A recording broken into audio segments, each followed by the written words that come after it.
Magluluto nga ulit ang inyong pambansang cookers. Kung nagtataka kayo kung bakit cookers, sige, ano yung nagluluto? Diba cooking? Sino yung nagluluto? Eh di cookers. Oh, cookers. Hahay. Sarap oh, pipili tayo ng mataba-tabang itik. Yun oh. Ang gagawin nating luto dito ay ginataan sa adobo. Lutong waray.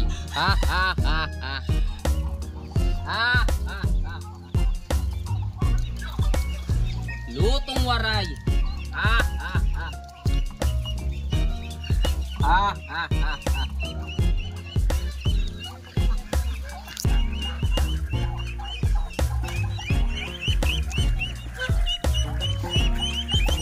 Huli tayo na mataba-taba mga idol.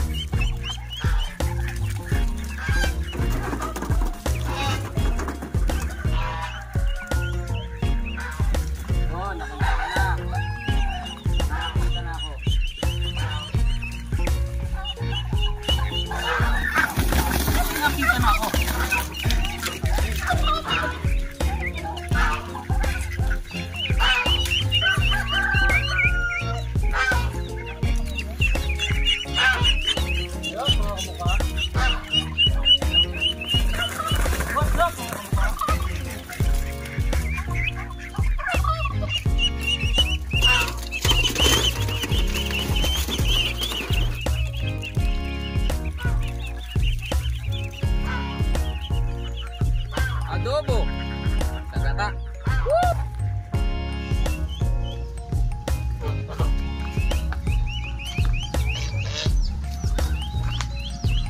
Nakakaawa man mga kamukha, pero mas nakakaawa pag walang ulam.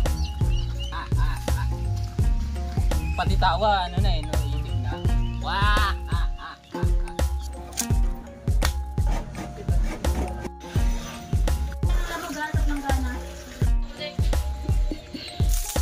So ayun na nga mga kamukha, hindi tayo naglalagay ng mantika dito pag tayo yung nagigisa.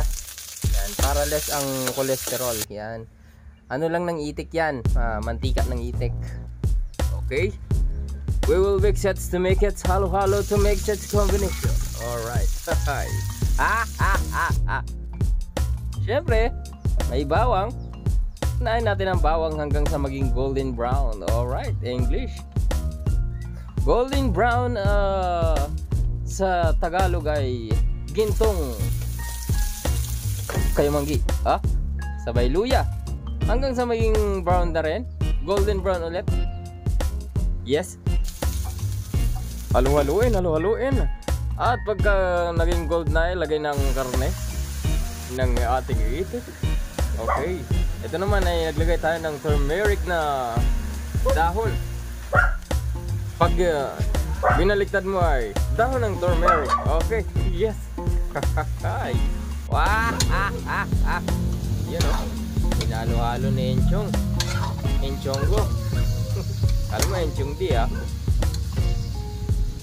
halo-halo lang ng konti. Yan. Alright.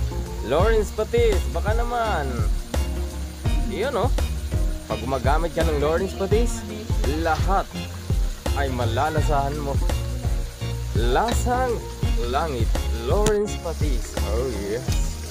Magic sarap. Baka naman magic sarap. Ito naman ay pampasarap ng lutuin.